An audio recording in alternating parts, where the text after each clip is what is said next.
What's up, everyone? Tyler Tamboline here, aka ToeTagginTambo, back for another edition of our PGA show here on the SHIPIT Nation YouTube station. Do us a favor on the way in, make sure to hit that like, subscribe to the channel, helps us out a ton as we continue to grow, and we will have more news on the 10K giveaway coming up. Like I said, we're going to make it good for everybody. We have a plan in place with MLB coming back next week, but Hoopster, bring you in, man, coming off the players. Your boy Rory, your boy, got the job done, and Rory plus the 6K range. So I felt like we did a good job putting that together and digging into it last week, because while the 5Ks were very similar, you needed Spawn, Glover types, those guys in there with Rory. So a good week for some. What's going on, my man? How you doing? Yeah, I think analysis was pretty solid last week. I mean, we knew Rory was going to have much lower ownership than Scotty as the week kind of played out. We knew Colin Morikawa was going to have solid ownership, which ended up being the case, and Rory's number ended up being even lower than I anticipated. I think really anyone anticipated, like 14% in the main, big GPP on DraftKings, and then even on FanDuel, where it's easy to play multiple high-end guys, like he was only like 15 or 16% over there. So as soon as the slate locked, we were in the Discord. Look, I said he's got to be the best play on the slate by far. Like after it locks and you see that number, and of course he goes on to win it. I was way overweight, but one of those weeks just didn't have the right combinations. Had some solid teams, but didn't have the right combinations with him. I think I played like 30% and maybe more on DK, then had a bunch on FanDuel. But it was like one of those weeks as it went on, as it got to the weekend, it's like you just knew that he was going to win, right? I mean, it just felt like he was going to win all along. And then, I don't know if it hurt or how obviously it did hurt Spawn coming back on Monday, because he just got absolutely wrecked in the playoff, and, basically had to imagine that was going to happen, but a good showing from him. And like you said, we talked about it on the show too, with the 5K range. A lot of people are just going to go down to the 5K range and save the money, because those names look very similar. The names in the 5K range look very similar to the names in the 6K range, but you kind of needed those 6K guys with Rory to make it all happen. And it was a fun tournament. I love events like that, where if you hit a bad shot like that, almost every course on tour should implement something with the longer rough. Like if you hit a bad shot, like you should pay a penalty. And the last weekend, if you hit a bad shot at TPC Sawgrass, your ass was paying a penalty off the tee, and love seeing it. And it was a good event, good course, and a lot of good golf to come. Masters right around the corner, which is very, very exciting. Yeah, if you do sign up at SHIPIT Nation right now, that's a good point. You brought that up. But the March to the Masters, it's March. We're going to the Masters, but the March to the Masters is on. And if you sign up for a monthly March Masters package, you can get involved, and you will have the Masters included in that month, because obviously it's the 13th to the, what is it? I don't know what it is, the 13th to the 16th, I think, but it's coming up. It's going to be good, or 10th to the 13th. I can't fully remember, but either way, I was just laughing a little bit because you said the rough thing. And I don't know if you saw on Sunday, I think it was Sunday, but the JJ Spawn hits it in like the exact perfect spot on a sprinkler head where he has to stand on it. And then he's allowed to drop it on the sprinkler head, which then gets him onto the fairway. Stupid. It's literally insanity how some of this. It seems like it always happens. Like that's the stuff I can't stand about it. Like you should not be able to improve your lie. Like you move it up a little bit, but you should have to stay in the rough. Like that's just like literally common sense. Another rule that really, it doesn't come into play a ton, but it's kind of a similar situation. Like if you hit a perfect drive down the middle of the fairway and you end up in somebody's divot, like you should 100% be able to just put the ball outside of the divot. Like that's like a common sense. You shouldn't have to pay a penalty for hitting a drive right down the middle of the fairway. Like, so those are a few situations that drive me nuts with golf. As long as it goes back, same in that rough. He should, there's people there that goes left, that then goes left to the fairway, but it should just go back. You penalized to the shot you hit, but you're not going to have to hit a sprinkler head. So we just move it back a little bit. You're good to go. But here nor there. We're not the rules, please. I just think it is a fun, that's how it breaks out. So this tournament's interesting. We got the Valspar, obviously going to be talking all things related to this. We've got JT, Xander, Fleetwood, Straka, Burns, Connors, Lowry, Zal. There's some good names here for sure. And then there's more that I didn't mention just going down the board a little bit. But we got tee times just before we hopped on. So we wanted to make sure we had those ready for you guys, because right now, this is an interesting one, because right now, when you look at it, Thursday and Friday, Thursday from 8 a.m. to about 12 is 10 to 16 miles per hour winds, some gusts, but it's not the worst. But then around 1 o'clock it picks up to 22 to 25 miles per hour with gusts up, sitting in roughly the 30 mile per hour range. On top of that, it's kind of warm on Thursday morning and just the same in the afternoon. On Friday morning is much colder than any weather on Thursday for that matter, and then warms up a little bit into the afternoon. And the winds in the morning are 12 to 20 miles an hour with gusts up to 28. And then around 1 o'clock, when the other guys go back out from the AM PM wave, it drops down to better temps and 8 to 10 miles per hour with no real gusts at all. So again, it's early. We all know how this stuff can go. Keep an eye on it. It can also flip. All these factors. But I think right now, Hoop, just to talk about it, the AM PM is going to be a big talking point to what people are doing. And we can talk about ways to get different with that, building in sets, things around that matter. But it is pretty evenly split amongst the guys that go out. Like JT, Connors, Lowry, Zal go out PM AM. The guys in this AM PM perceived great wave right now is Xander, Fleetwood, Straka, Burns. That's of the top 8, and even 4-4 split, Akshay, WD. So give me some thoughts around that, and then we'll hop into it. And some of the chat's already bringing up some of the questions and things like that. We'll get into those too, of course. Yeah. So, I mean, as the week goes on, I mean, this is Tuesday early afternoon. If you're on the East Coast or on the West Coast, it's obviously Tuesday morning when we're recording this. It's going to get talked about more and more as the week goes on, assuming nothing significantly changes. But this has looked like it was going to be the case for a couple of days now. I know our guy Luke, GS Luke, I was at the Players all week and did a phenomenal job covering it. Covers all our Showdown content. Does a phenomenal job with the shows. He was on this, like I believe he tweeted out it was either really early Monday morning or late Sunday that this was going to be the case, and now it's already holding true. So it's likely we're going to have some sort of advantage. Obviously, it's going to drive the ownership up for the guys that are AM, PM, wave tee times. The one thing, though, that always remains true, when we look at the numbers in these situations, very small number of the field that we're playing that's in the DFS contest go all in on the wave advantage. Like they might go ahead and bump their ownership on the guys with the advantage, but very rarely do they go all in. So that's one thing to note. Now, if you're in the higher stake stuff, I got our guy Kenny's in there. Yes, all those guys in the high stake stuff are going to stack AM, PM. But I think the true advantage is in the bigger contest, the larger field contest, because not as many people are going to do it. We're in a bubble. Like people think, oh, everyone's going to do it. Everyone's going to know. No. When you're in a contest with 40,000 people, they don't all know. And I think that's where you can get your advantage in the larger field stuff where a lot of people are still going to play their guys in the PM that tee off Thursday PM because they like them and they don't want to unclick their name. So it sucks that it's not like a hidden advantage, and it's going to be talked about a lot for the next day and a half, but still advantage to be had if you play it right, in my opinion. Even then, like Kenny says, sometimes people don't. And also there's always going to be the people that are going to go against the grain, right? They're going to say I guess what I'm trying to say, a larger percentage of the people in the high stakes stuff will take advantage of this than the people in the lottery type stuff. Well, he backed you up. Like he said, the second part there, if the projections factor it in, they will. In this case, because we have so much time, we'll see. But if the projections lock today, there would obviously be a heavy wave advantage to that. And some of the guys in there were already perceived great options. People were already interested in Tommy Fleetwood. They were already interested in Sepp Straka. So what it really does, like Hoop said, is sort of takes away a little bit from the Will Zalatoris, Corey Connors, those types of plays, maybe Justin Thomas, etc. And then Matty Mitch asked, do you guys go against it?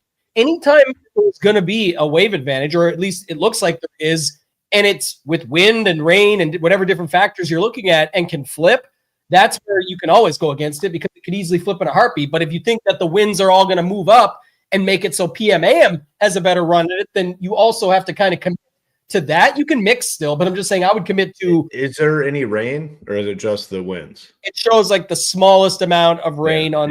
See, and that's where the biggest one of all time in the last 5 years of PGA DFS occurred, was that it was the players, right? Yeah, players. Yeah.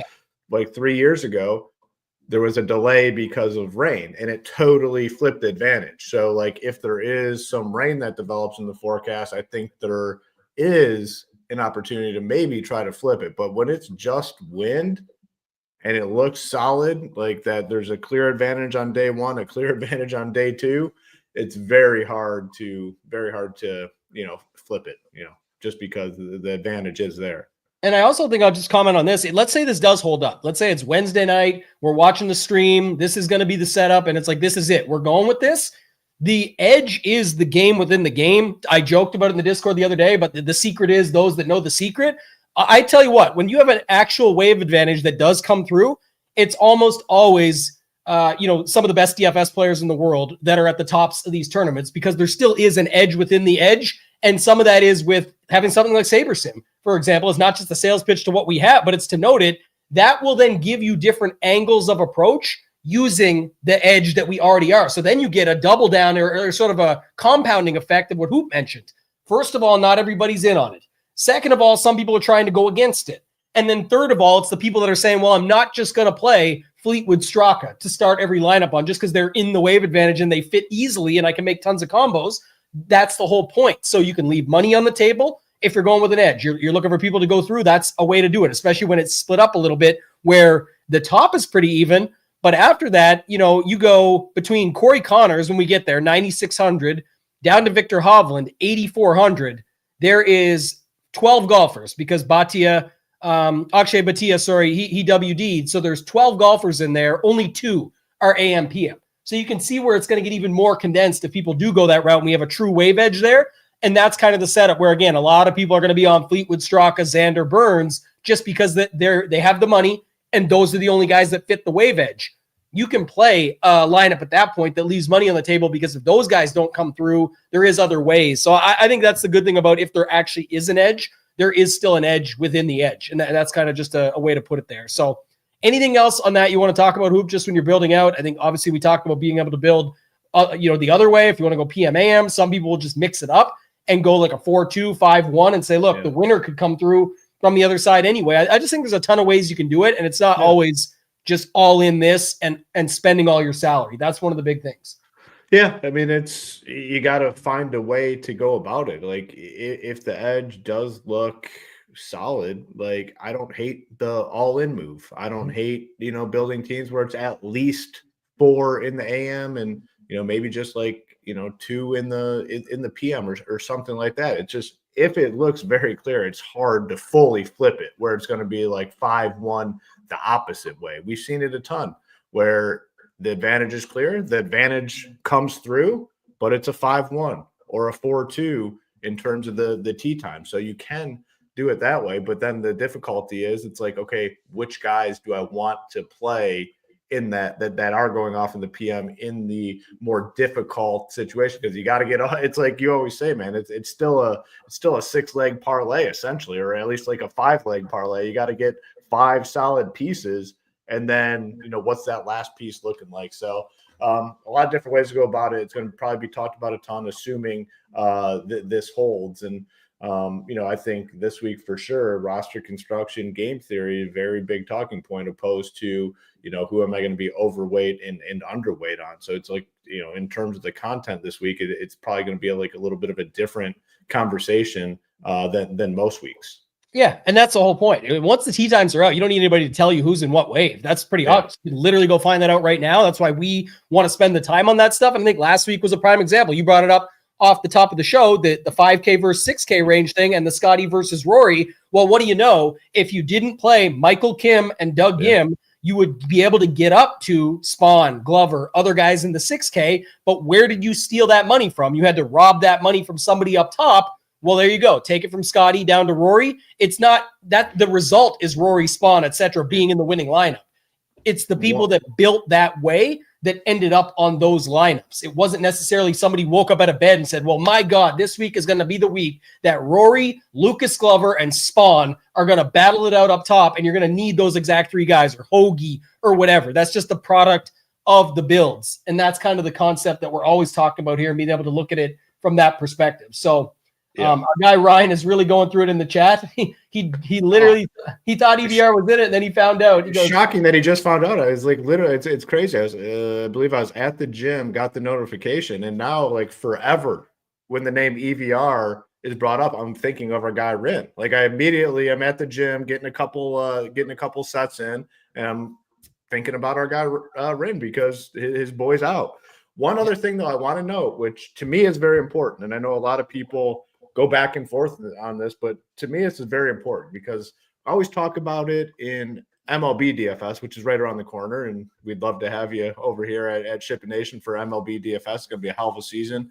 We got a big meeting, actually, with our crew after this to go over everything, planning. Super excited for that. Got a hell of a team for MLB. Our guy G. Risen will be back in the mix. Nades is phenomenal. Ham, BJ, we got a hell of a team for MLB. But we always talk about it for MLB DFS. The wind, the weather is in the NFL too, for example, like, is the line starting to move? Are these lines moving a little bit? Got the wind blowing out in Wrigley. Has the total gone up? One thing to take note of in these sports books, these guys in the AM, PM, tee times, their odds are starting to shrink. Tommy Fleetwood is now 11-1. He's the favorite, teeing off early. Xander Schauffele, 12-1, teeing off early. Sepp Straka is now number 3 on DK, 16-1, teeing off early. Michael Kim has come all the way up to 28-1, teeing off early. So the odds are now starting to shift towards those guys that are teeing off early, which is another indication of the advantage that's going to be out there this week. Another thing I always love about that hoop is like everyone, DFS is so hard. It is hard. No secret there, but like sports betting, they literally just pull your edge. Like anything you had for odds, you try and get it early. You could try and bet and guess and hit on it, but when it's gone, it's gone. They have somebody now waiting on deck to pull that from you.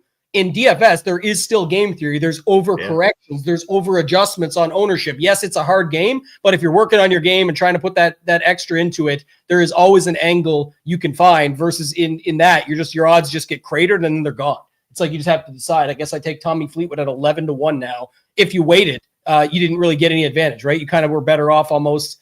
Not really, because there is some battle of if you weren't really better off because if you were wrong, that was wasted too. But it sucks that you wait to get the odds and then they crater them on you and then you're left with kind of nothing and having to make even tougher decisions. So I don't know. There's nothing else I really have to talk about this. There's tons of people will talk about when we go throughout it maybe, but this tournament is a fun one. Full field, got a cut. There's a decent enough field like we talked about of names here. It's lots to go through with this course. We're still in Florida. All that stuff should be good. Starting at the top, I'm not sure if we're going to pull up the screen share or not, but how are you thinking like the lineup shake out? 2 10K guys with Fleetwood Straka is common, or what do you see when you're pulling up? Maybe you can do a dry run and we'll go through it. Yeah, I mean, what I think is going to happen, and again, it's somewhat difficult, obviously, to go through all this without, let me pull this up. There we go. Without knowing like how extreme we're going with the building in terms of the weather advantage. So for the sake of the building and stuff, we're just including everyone we're going to go through. I think it's probably a week where a lot of people try to avoid coming down here into the 6Ks because it does look pretty gross. You look at some of these names down here and you just don't want to click these names at all. There's some guys in the 7K that are, get a little more appealing, but I think it's going to be a lot of, okay, give me a 10K guy, give me a 9K guy, give me an 8K guy, whatever it takes to avoid the 6K, I think is going to be like the common sort of build. Where last week we knew people were loading up down low. Obviously, a much deeper field. We had guys like Michael Kim, 5,900. Alex Smalley was down there at 54.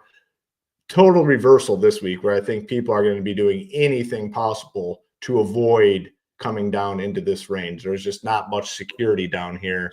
But I will say, in terms of the field, like we talked about it, some of these shitty fields, this is what needs to be an acceptable field outside of like a major and a signature event. This is good enough. Give me 5, 6, 7, 8, 9 guys. Give me, Justin Thomas, Xander, Fleetwood, Sepp Straka, Corey Connors, Lowry, Zalatoris.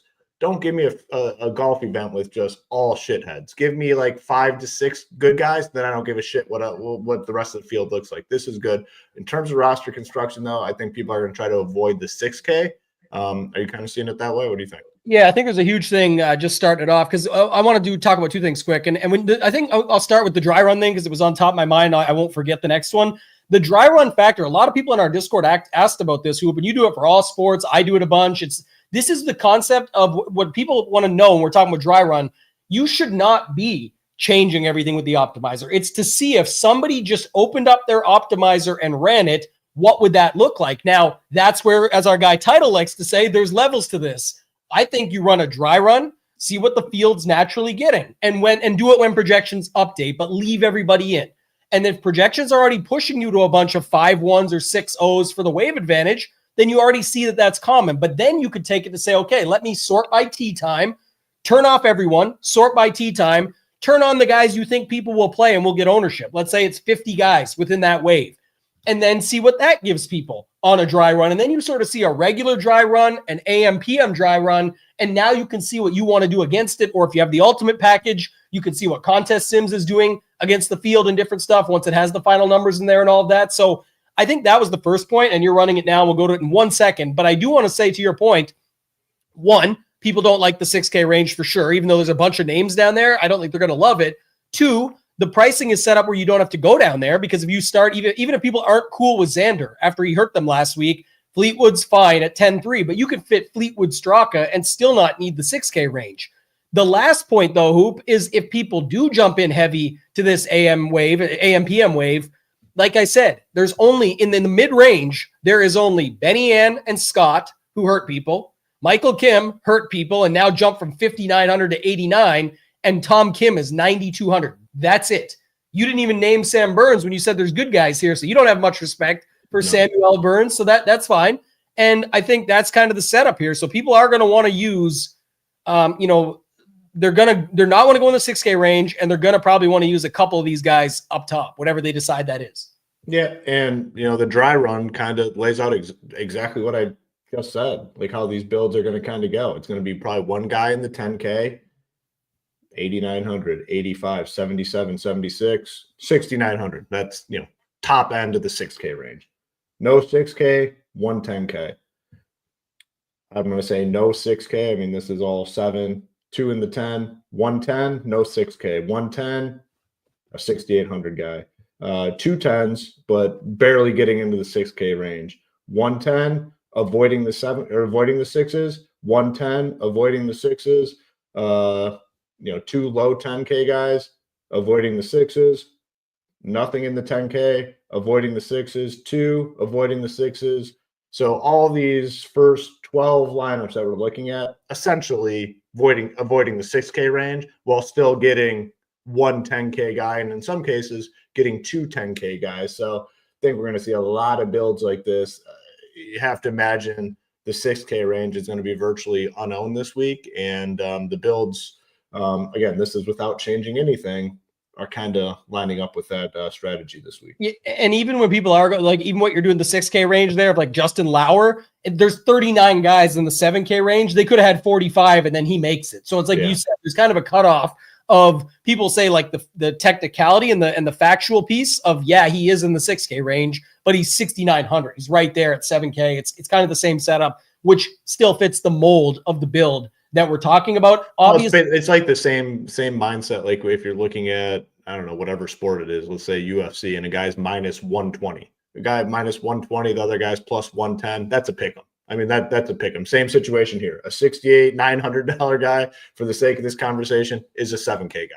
Yeah, he's favored. It's not minus 900 in a fight here. It's minus 120, but like it's pretty much the same. Everyone will argue it. No, it's not. He's clearly the favorite. Yeah, we get what you're saying, but we're saying a different thing for a different purpose, and that's how you have to think of it. So, of note, these projections are obviously not updated yet for the latest tee times with those early adjustments. I would suspect the first run, the initial run that we do today, will lean heavily into the AM guys, and then you'll start to see it. I was noting, though, Hoop, just going through some of your lineups as you had them, not your lineup, sorry, the dry run, and looking at them, a lot of them are 3 3s and 4 2s.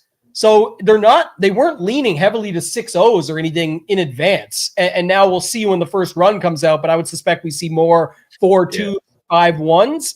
But you will kind of have to force it and set your player pool up and just turn all those tee times off if you want to go that way, and then see what that gives you from there within the wave when you do your 6 0s. Even if the projections are leaning that way, like it's not going to do it for you. Like you definitely got to go in here and start Xing out some of those guys. This is Saber Sims, basically rough draft projection. I mean, they'll change them as the week goes on as well, the ownership as well. So this is what they initially have in place for the week. I'm assuming some of their stuff starts to change. I mean, They do have Tommy as the highest projected, and JT, Xander, Sepp Straka is higher than some of these guys. So maybe they're taking it into account a little bit, but I would imagine for sure when our rough draft projections come out today, they're going to lean AM, and when they get updated tomorrow afternoon, it's going to be pushed even more in that direction. But again, if you go and build teams and just keep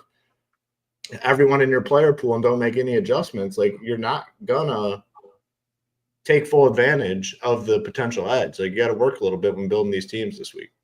Yeah, one quick note on that, just while you have it up, I'm going to pull this up because a lot of our members ask, and for new prospective members, people out there that are looking to join and hop in, our all access optimizer core plan, you'll get our initial projections and ownership this afternoon. Like, they're going to come out, you'll be able to start playing around with it and going from there. But when you have the starter plan, which is why we have it listed there, it's the best value for sure. It's the same plan that SaberSim has for $97 a month with us for $129. Extra dollar a day gives you the additional set of projections where you are able to start playing around with it early. Like, Hoop could, we're not going to do it for the sake of time in the show, but he could X out everyone and then turn on the AM PM wave and be able to play around ahead of time to get ahead and prepare further and see it. But all of our members will have it. And if you're only a core member, $99 a month, that gets you everything, including SaberSim that you're seeing there. Just, you'll get our projections when they pop up. Once we have our projections, I just go where Hoop had it there, and I change our projections and our ownership where we put the additional time and extra into that. And I use those for the regular stuff. Hoop's showing you there where you can do it. It's just not in there yet because of the current setup, but that's the difference in the plans. If you have Ultimate, that's where the contest sims, you see the bottom right corner, all those green Ys, that's where you have the ability to go in and adjust and see what play against the field, essentially. The field, this is what the field lineups are. This is what, when we do the contest sims up against those, if you trust those lineups, use these projections and ownership, that's where your lineups, you can start to see what they look like different against the field and find your edge that way. But there's tons of different options you can do within that. Hoop, anything else? Yeah, just in terms of the ownership too, sometimes I'll go in and say, I want to use, I created this little thing here. I don't know if it's not going to pull up because ours aren't in there yet, but it's a 50-50 split between the flagship SaberSim ownership and the SHIPIT Nation ownership. It's just a 50-50 split between those. You can come here, you can do the average for projections as well. That's why it's a huge benefit. I mean, you have basically two sets of eyes, two companies, basically two sets of projections and ownership to work off of. I mean, I think it's a huge advantage. And, definitely if you're on the plan that doesn't include, if you're just on the core, like upgrading to the starter, I think makes a ton of sense just for that reason. Exactly. All right, go through these ranges real quick. Anything else in the 10K range you want to talk about? Like, I think you've talked about this a ton in the past, and even other wind events where JT has still come through. So I think building some of the lineups where you've got your top five from the other and from the AM PM, if you even go that route, I'm just saying, if you went that way, if you wanted to move up $500 from Fleetwood to JT and just play him from the other wave, I think you could be fine to get away with something like that. Obviously, when you're playing elite players or top tier in that other wave, that's kind of the way to go about it. And JT, not the best stuff the last 2 weeks, but before that, we were talking a lot about him. 2nd, 6th, 9th, mixed in with a 48th. He's had okay spot here, 3rd and 10th and 13th. What's your thoughts on JT and then anybody else in that upper range? Yeah, I mean, when we see the final weather report, and it looks like if it looks like it's going to be super windy, like the past few years, we've seen some absolutely, I don't want to use the word heroic, but just odd-defying performances from JT in the wind, where it looks like it's impossible to play and everyone's over par and he shoots like a 3 under. So he's one guy for sure that you could potentially consider.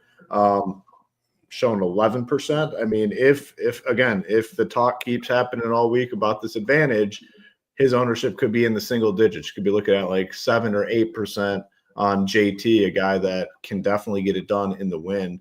What's our exposure in this run? Sorry to cut you off, but just to pull it over there on the screen. Yeah, just right along the field, basically what we're predicting, right at 10%. So he's showing up in 10% of lineups. Based on these numbers. But again, everyone's going to be going to Xander, Tommy, and Straka's in it too, right? He's in the advantage. So it's like clear, you got all the spends besides JT in the better wave advantage. All these guys are coming up and he's probably coming down. And again, like you can play it a multitude of ways. Like I haven't decided. Obviously, I got to see how this looks, but I'm considering going all in if it's extremely advantageous. If it's looking like there's a big advantage, like I would potentially go all in, but I could see the case for playing a guy like JT. And even if I do go all in the 150, I might include a couple afternoon guys, and it would be a guy like JT potentially. So we'll have to see when it all shakes out. I mean, it's a very fluid situation, to really know what I'm going to do on a Tuesday at 2:30 Eastern. Pretty difficult, but very clear to me. These guys, Sepp, Tommy, Xander, going to get owned, and it's kind of showing up in our ownership as of now. 20, 50, we're getting 60% essentially of Tommy Fleetwood. But that the scenario is very clear what's going to happen at the top this week. Fleetwood, man, he just continues to impress people for what they want. I guess last week was the same thing. We talked about it. Big ownership, 14th place. He's great. Is he going to do what you need at that price point? And this week he's got to do a lot. And eventually he'll do it. And people say, "Oh, see, told you, Tambo." Like, how many events are we going to do this for? Literally never won on the PGA Tour. And I'm not shitting on the guy, just the facts. 11th, 14th, 22nd, 21st. Here, though, he's got a 16th and a 3rd. So if you get the 3rd, you're probably feeling pretty good at 10-3. If you get and it depends what others do around him, but we have enough guys around him that there's guys that can find their way. But if it's the 16th, you're going to be in the same predicament as last week, paying a big price tag for him for that. And then it turns into the scenario, like, what did the other guys do up top? Like, if he gets 10th or 12th, it could be good enough. But if Xander Schauffele wins the event, you're probably screwed, right? I mean, you're really not only need a decent or a solid finish from Fleetwood, but you need him to beat these guys up top. And if he finishes 10th and Xander wins the event, you're screwed. Yeah, I got to go. I'm not sure, like, this doesn't matter huge to me, but I'm just more curious of, like, Sam Burns, obviously 2-time winner here, 6th, then he missed the cut last year, missed the cut last week also. But I wonder how he was sort of playing leading up to it and more of a product of the course itself or the form coming in. I have to go back and double check and deep dive. But, just in the spirit of, if you just look on paper, Sepp and Fleetwood, much better on paper. Xander, clearly, regardless of last week's result, whatever. It's more of Burns may get a little bit overlooked outside of those that go there because, and Kenny just chimed in on point as I was bringing that up. Burns has sucked. Obviously, he'll never play well again, especially not here. Now, again, what are we getting of him right now? Maybe you got it right there, 8%? 8, yeah. And even I did cap Fleetwood. We're getting 60. I just capped him at 50 just to see if it changed anything. And it brought, obviously it's pretty obvious what would happen. JT came up a little bit, Xander came up a little bit, and Sepp came up a little bit. Yeah, and even if you want to give that's the thing. Look at Burns's projection right now. Again, these are initials, rough draft, etc. But it's not like they're docking him huge, and it's not like you're going to be able to give that much more of Corey Connors and JT when you still got to spread it out to guys like Xander, Fleetwood, Sepp, those that are in there. So I just don't know if he's going to be as popular, even if the projections do flip to that wave heavily. He'll be more, but will he be much more? Like 8 is low. So even if he got a little bit higher, that'd be wild. And I'm not sure, again, ownership will get there. It shows 5 currently, but we'll have to wait and see on that. Burns will get a boost based on the wave if it stays this way. Always if this, then that. But just saying, that's a note. Going to the 9K range, I think Lowry, Zal, Connors, we're all going to be in pretty good spots here that people were interested in beforehand. And right now you're showing, maybe just keep it or pull that tab over so we can see exposure. Like you can drag the exposure tab. Oh yeah, you can move that around too. But if you ever want to have it both on screen, you can just pull it right over. But yeah, what do we have right now in the dry run? 22 Connors. 22 Connors, 12 Lowry, and 8 Zalatoris. I'd assume Zalatoris played pretty well until the end of round 3 and round 4 just completely tanked. He would get some solid ownership. I agree on all those. And then the other one in this range that's very interesting that's been playing some solid golf. I had a ton of them last week was Smalley, 9K. I mean, it looks like a big boy price tag, but the dude's been good. Which tee time is he in the good tee time or the bad one? No, actually only Burns and Tom Kim have the AM PM in this whole entire night range. That's why I was bringing those other guys up, but Smalley fits the bill as well, certainly. Yeah, and even like with Zalatoris, so it's like, man, he's another guy that in the past has played well in tougher conditions. Can you go to him this week? I don't know. Again, a lot of it's contingent and dependent on what ends up transpiring with this weather, because again, every range we talk about, a lot of ownership could end up shifting to the guys that tee off early. So could see a big shift to Burns and Tom Kim if all does end up holding true. But there's not a lot of names in this field. So even these guys that aren't in this advantage are going to get ownership. Like Lowry looks great, Connors looks great. There's no way those guys come way down. So that's where, like, if you do go all in or close to all in and fade those guys, you're making big moves along the way. It's not like minor moves. These are big moves to fade these dudes if you end up going that route. And that's the thing about the all in, like you talked about, or if you want to do a set piece of your portfolio where you pick 5 guys and say, okay, I want a minimum on these 5 guys, but I want at most 1. And then it's like, if you're trying to peg the winner and you're saying it's one of the guys that aren't in the wave, where it's a JT, Connors, Lowry, Zal, and Smalley. Let's say that's your 5 guys that you pick. Okay. Well, there's your 5 guys. You would put a minimum exposure on those guys to what you're willing to get of them. And you would put at most 1.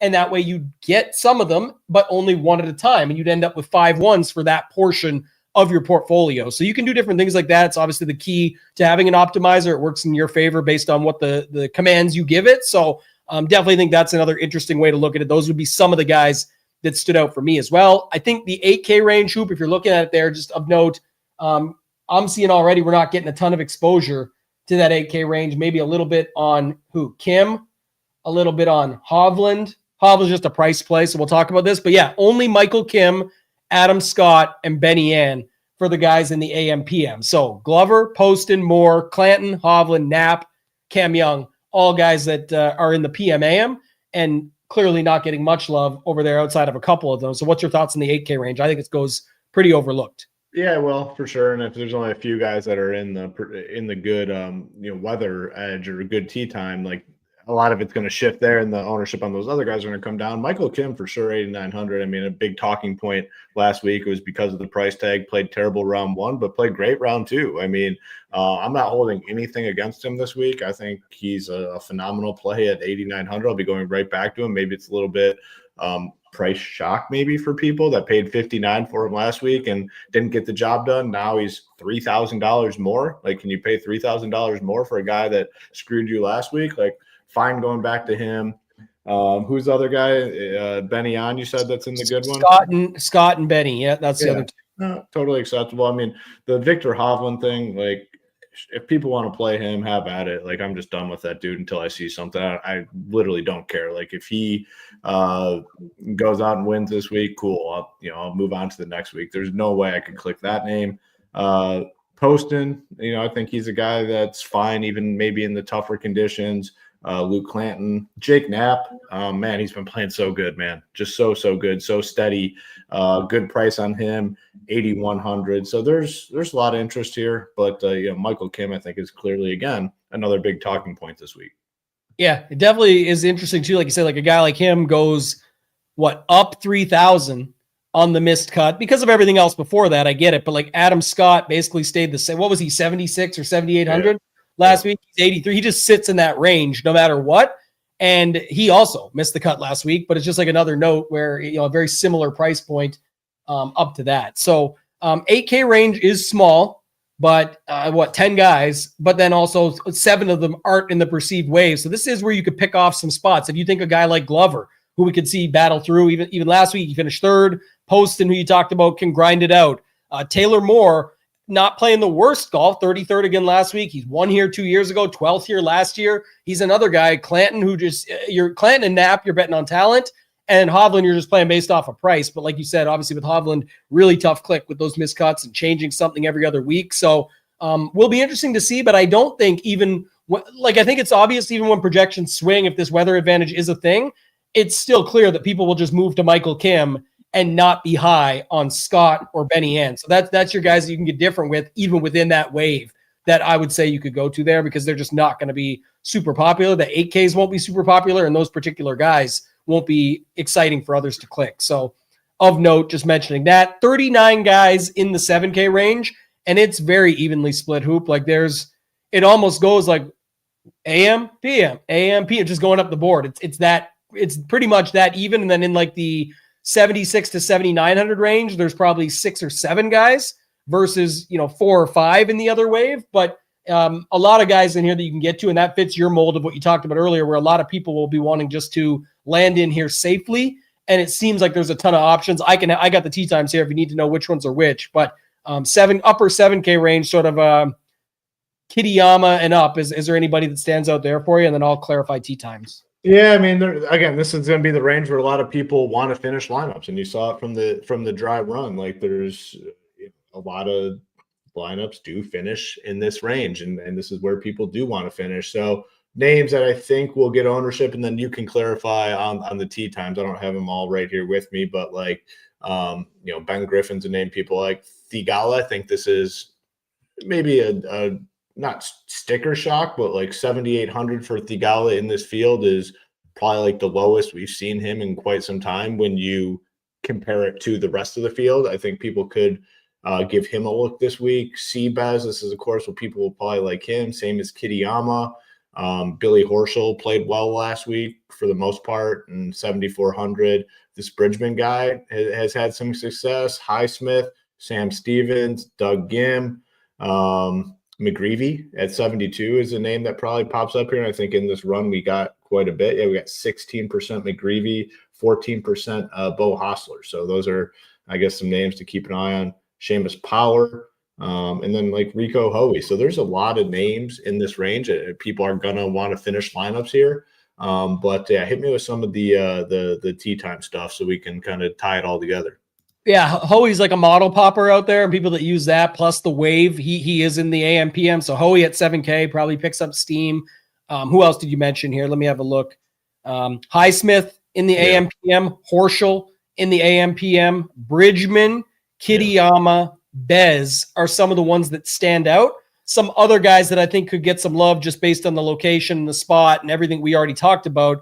Just trying to see if any of them had some standout numbers. But like, yeah, Keith Mitchell, Steven Yeager, some of these guys that are fan favorites, Thomas Dietrich, even outside of some of the recent Dietrich missed the cut, etc. I still think these are where people will be okay landing, and those will be the pivots in those ranges. The ones that aren't in the perceived wave that I think people would have loved, and if they still go that way, will go to are Ben Griffin, Theegala, who you mentioned off of Price. He's in the PMAM, the other wave.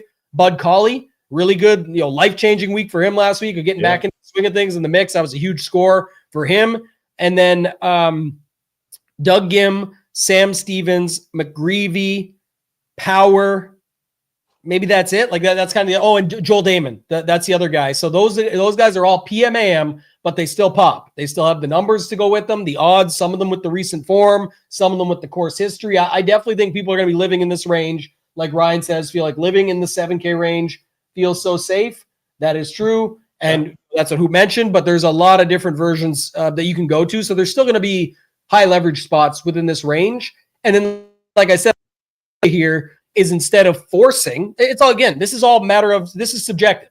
Instead of forcing Adam Scott just because you can afford him, one, you will get unique because of that. I don't think people go to him at 8,300 off of another miscut, like just not another, but a miscut and a bad week when you can just drop down and play Bridgman for, basically the $1,000 less, $900 less.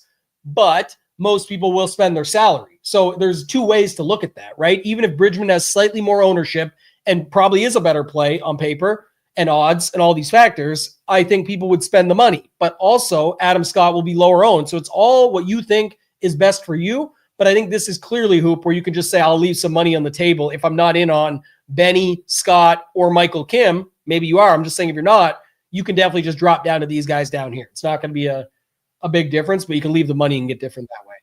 Yeah, 100% agree with you there.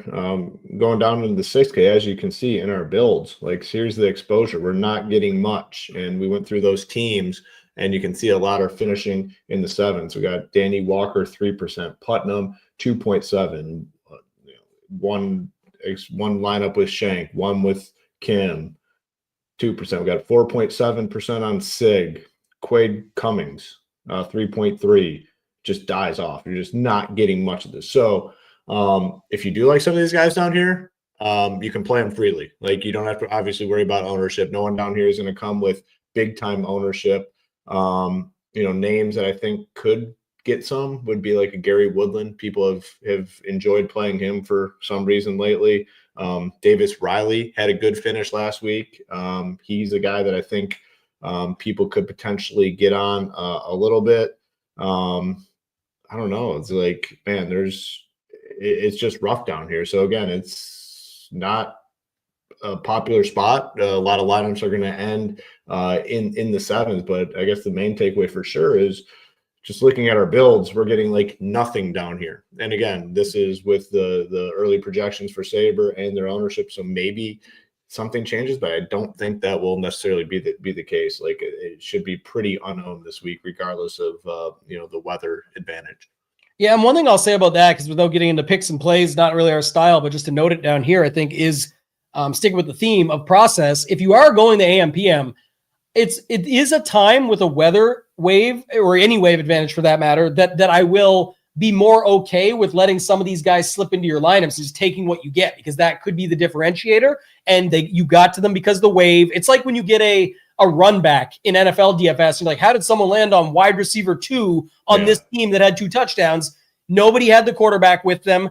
You only got them because you ran the stack on the other side. So you just got them. So I'd be more okay in this instance with some of it. But to be honest, where you can really pick up the slack is when you can commit to a few guys down here, because like Hoop said, it's just not going to be enough ownership, not people using them. When you're only getting one of Sig and one of Cummins or whatever it might be of guy, like he's not even in the right wave, but one of Riley and one of this, sure, they could end up on the perfect nut lineup for you of everything else that you've built.